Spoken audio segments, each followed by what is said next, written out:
Hey everyone, Tom here. Today we're going to be discussing a topic I get asked all the time, and that is how do we find stock market opportunities? Do you have to spend hundreds or thousands of dollars on expensive stock screeners or scanners? Well, the good news is you certainly don't. There are plenty of free stock scanners and stock screeners that do the same job when you know how to use them. So hopefully this is the last video that you will ever have to watch on stock screeners, and you can use this straight after this tutorial on finviz.com. Stay tuned. So one of the things I like to do as I first come to finviz.com is I quickly have a look at this homepage, and this homepage has a whole bunch of information. Whether you're a beginner, intermediate, or advanced trader, I believe there's quite a lot of information here that you can take advantage of. So one of the first scans that I do is I quickly look at the NASDAQ, the Dow, and the S&P 500, see how they've performed from the day, and I quickly have a look at this sector analysis tool on the right-hand side, which I'll click on in a minute and show everybody. And basically this shows me just a quick highlight of some of the big companies and the sectors that are doing well. So yesterday we saw strength in, of course, the technology sector here. The next thing I'll do is I'll quickly have a look at this left hand and this right hand side. And the reason I do that is because here we have some of the top gainers in stocks. We can quickly scroll through each one, look at the technical analysis on it, look at the breakouts and see whether any of these interest us. If they do interest us, we can see what the signal is showing, the percentage change, and then click on that to bring up further information. On the right-hand side, probably my more favorite one is just seeing some of the ones in terms of top losers. I like to always look here because sometimes there's opportunity in something that's doing poorly and it comes back to a support level. So say like this particular company, you can see it was doing quite well. It had a breakout and then it started selling off, and it's been trading in a range before that. Well, there might be opportunity in this stock and we could go look at that. If it's a stock like this one here, where it's in a significant downtrend, we probably don't want to go and look for buying opportunity, but it's something that you can also be looking at. We also have insider selling going on in this particular share, and all of this can be found on the front page. So it's quite helpful for beginner, intermediate, and advanced traders and investors. If we scroll down further, we have all of these kind of like little trend line support, trend line resistance, all of these types of things. The one thing about these automated software technologies for technical analysis and charting is that they don't often work that well. Sometimes they draw a really great channel or they draw a really great trend line. I would not rely on these. Rely on your own analysis and use these just as a screener or a tool. And that goes for most of the technology that you're going to be using today. Underneath that, we have a news tab. If you actually scroll up and click news up here, you'll be given all these blogs and all these news screens with tons of information. Now, would I use this as a trader or investor? I generally suggest you don't use this news because this is usually going to blur your judgment and cloud your ability to kind of see high quality opportunities in the stock market, but it is there for you. And the bigger bit of news that you're wanting to be looking at is earnings releases. Now, we'll be doing a video on earnings releases moving forward. So if you enjoy this video, make sure to subscribe and hit that bell. And we'll be talking about how we look at earnings releases in terms of free resources. But there is some information here, and we can see that yesterday, Bed Bath & Beyond did a report. So all of this information is here, and you can see that very clearly. There's also top insider trading. We have some of the latest kind of insider trading here, and we've got some important economic news for the day ahead. So it's all here on the front page of finviz.com. So the next thing that I do is I always jump into this screener room, and I do this just because let's say I'm not aware of the sectors that are performing well. Well, we know that yesterday was all about the technology stocks. They are the greenest ones, and the red ones, obviously healthcare, didn't look like it performed that well across the board. We can quickly scroll over it, see how all of the big ones have performed. But what I like to do here is I like to quickly look at 1 week, and then I look at 1 month, and I get a bit of a picture here by looking over time at what's performing well. So 3 months, a lot of things are performing well. Look at PayPal. Wow, that's an amazing return there, 81%. But if we go to 1 month, look at what's been happening recently. Well, a lot of the stock market isn't actually performing that well. There's a lot of reds here. But what is clear is Microsoft, Apple, and Amazon, and Google and Facebook, all these large technology companies are doing very well. So if we were looking for breakouts and we were looking for breakout opportunities, I would instantly be saying technology sounds like a good place to be, because that's where all of the market volume is right now. That's where the bullish momentum is. And when you're looking at breakouts, you want bullish momentum. So it's a quick check that you as an investor or trader can do straight away just to find that first kind of bit of sentiment. And I like to do that. You can also see some red bits here, and sometimes that then says, well, should we be looking for potential value in these sectors as well? So you can see here insurance, Berkshire Hathaway, which of course is Warren Buffett's company, has been down a little bit. Is there value there? We can go and do some further analysis soon. So the first thing is, let's say we were looking at Amazon and we said, okay, well, we're going to look at Amazon and potentially see if there's any breakout opportunities.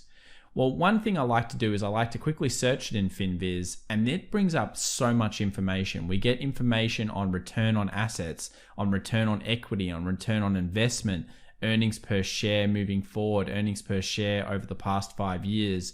How well has this company been doing? What PE ratio is it? It's all here on this one screen.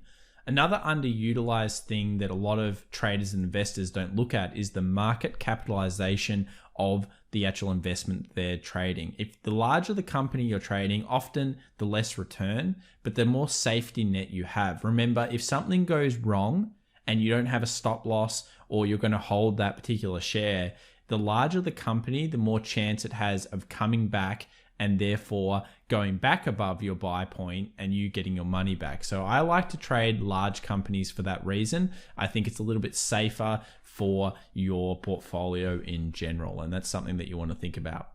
When we scroll down, we even have the general expectation of all of the investment bankers. Now, a lot of people would say, well, these guys don't put their money where their mouth is in terms of investment, and often they don't. But what this does is it tells us a bit of a sentiment on the market as a whole. Do the market makers and everybody think it's undervalued or overvalued? What are they saying about Amazon right now? Well, there's been a lot of upgrades recently, because we can see here the June and May upgrading, and they are generally saying that the stock is worth probably potentially more than it's even valued at right now. Now, this means that from a perspective of these investment bankers, it's undervalued. What does that mean in general? Well, a lot of people follow this. A lot of investment bankers recommend to their clients based on these reports. So when these reports come out and upgrades happen, it does mean a big deal to the stocks, and it's something that you want to add into your scanning technology and scanning daily routine. Underneath here, all the news about this particular stock, you can see it all here. Scroll down even further, you even get anything that's going on in terms of insider trading. And this is a great screen when you've made a pick and choice of the potential stock that you're looking at. So here's Finviz's stock market scanner screen, and there's a lot of information to go through here. So I'll just basically go through some of the things that I like to check and the reasons I like to check it. One of the things I automatically do is I like to select mid over 2 billion. And the reason I do that is because I like to trade larger companies in the stock market. I want to usually make sure that that company is worth a decent amount, because that means that there's usually been some due diligence on the stock value. Usually, if a company's been around in the stock market a longer time, that means that lots of people have had a chance to interpret the data and the figures, and there's more chance that that stock will be worth something and still around in 10 years' time. I usually have a 5-year rule, actually. I prefer to trade stocks that have been on the stock market for at least 5 years to make sure that they're clean as it can be when it comes to the figures. We can select all here, and when we select all, it brings up all of the different information. So before we were talking about there may be some breakout in the technology sector. So we can select technology. We have things like analyst recommendations here, whether strong buys, buy or better, hold, all of those things. And while we're not going to pay too much attention to that, they also have a target price. So if we select target price and we say that it's below current target price, even if you're a value investor or you're an investor looking for breakouts, if the stock price is below the target price right now of what they believe, the institutions will be buying the stock, trying to get it to that price, and usually it will gravitate towards there. Remember, the more people that believe that, the more likely something is to occur, and that's really important. So this comes up with all of the large companies, and we've got Apple, Microsoft, Nvidia, a lot of household names still at the top of this list here. And if we scroll over them, you can see all the little charts before you want to click into them. You can just click in and it'll give you all the information. Down on this tab below, we have valuation. We can see all the key figures. We have EPS, we have PE. We can compare them all with each other, which is really nice. We have performance. We can check the performance over the last year. We can performance over the year to date, all of those types of things. Performance for the week, performance for the month. Some pretty nice green figures here in the technology section. We can have a look at the technicals. We can see whether they're above or below the SMA 20s. All of that information's here, and again, it allows us to compare each one of them.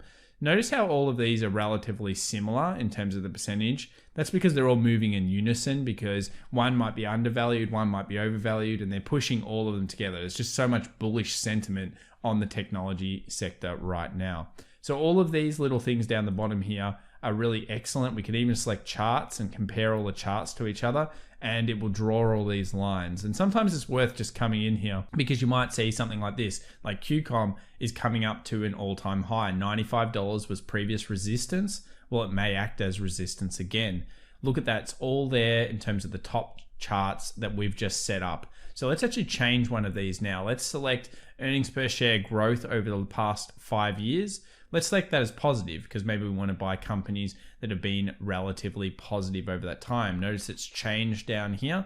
Our settings have changed what we're looking at. So this is all the companies. One thing I see automatically is there's an all-time here for INTU. Maybe we want to look at breakout strategies there. Oracle is coming to an all-time high as well. Breakout strategies there. Look at how Apple broke out above that 320 and was very bullish after that point. So this helps us get a bit of a visual picture of what's going on when we're searching. 20 moving average, 50 moving average, 200 moving average, they're all really important. You always usually want to have the stock above the 200 simple moving average. The 200 really dictates pretty much trend. If you have it above the 200, you're always in a bull trend. If it's below the 200, that's when you start to get into bear trend. So if you're looking more for value, you might want to say, okay, is it under the 200 moving average? And then go and see the reasons why. Go and do the further analysis into that stock. So for now, we'll say that we want price to be above the 200 SMA. We can select that just here, price above 200 SMA, and I expect all of these companies to be above the 200 SMA right now.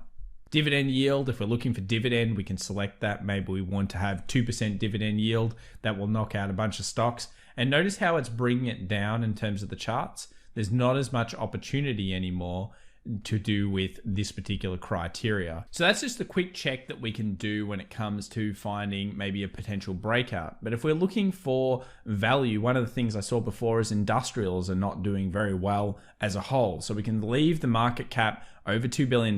We can say we want earnings per share growth over the past years to be positive. That's fair enough. And then we can also say that we would maybe just leave the price to anywhere in terms of the 200 moving average, because we know it's a beaten down sector, and we want target price to still be below price. Brings up quite a lot of opportunities here in terms of different stocks. Some of these have done really well, some haven't. We can even select insider transactions then, and we can say, well, we want to see, has there been any super positive insider transactions? Well, there has been from these two shares, so we can break that down. That means that people in the company are interested in potentially buying it. We might want to just say, has there been any positives? Well, that brings open more insider transactions here. We can select none, brings even more opportunity. So in normal times when you're looking for breakouts, another thing you might want to do is look at the 52-week high/low. We can select something like 5 or 10% more below the high. So if we select, let's say 5%, we might be able to see some investment strategies where we're close on breakouts. So here we're close on breakouts on the PAYC in terms of all-time highs. We're close on breakouts over here on GRMN, and we can really break down, have a look at that particular stock, and then see whether it gives us an opportunity to get into it. So the power of this software is clear. There's a lot of information you can go through, but that's just some of the things that I will look at. PE right now can be difficult because during a crisis, PE won't make sense. So that's just a quick video on how to use this stock screener and some of the things that you can bring into your stock screener on a daily occurrence. Hopefully that helps. If it did, make sure to subscribe, hit that bell, and we'll see you in the next video. Happy trading, everybody. Bye.